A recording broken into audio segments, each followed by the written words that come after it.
অনেক বেশি স্বার্থপর। এটা কি মানেন? অনেক বেশি স্বার্থপর। কারণ আমরা নিজেদেরকে নিয়েই শুধু ভাবি, তাই তো? অন্যদেরকে নিয়ে আমরা কখনোই ভাবি না। আমি আলোচনা শুরু করেছিলাম আমরা অনেক মিথ্যা কথা শুনে শুনে অভ্যস্ত। এটাও একটা মিথ্যা কথা। আমরা অনেক বেশি স্বার্থপর।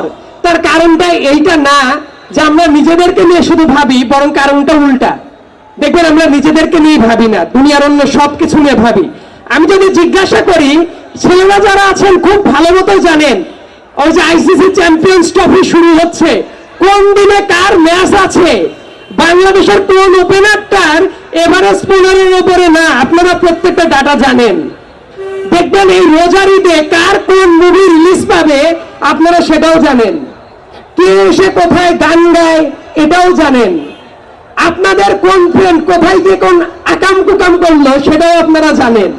শুধুমাত্র একটা জিনিস আপনারা জানেন না, আপনারা যদি ভালো মানুষ হয়ে গড়ে না ওঠেন, আজ থেকে 2 বছর 3 বছর পরে আপনাদের ভবিষ্যৎ কি হবে দেখবেন আপনারা চিন্তা করেন না। আপনাদের বাবা মা অন্যদের কাছে অনেক অসহায় হয়ে যাবে, সেই বাবা মায়ের কথা ভাবেন না।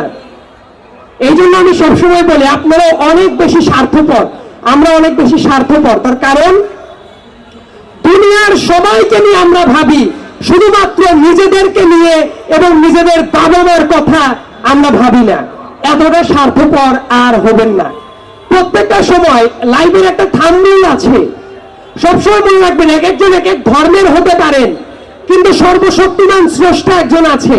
তারপর বিশ্বাসটা রাখবেন আর সবসময় চেষ্টা করবেন দিনের ভেতরে একবার করে 30 সেকেন্ডের জন্য হলেও যাদের বাবা মা জীবিত আছে, বাবা মার সাথে থাকতে পারেন, বাবা মায়ের চোখের দিকে একবার করে তাকাবেন স্কুলে যাওয়ার আগে বা কলেজে যাওয়ার আগে।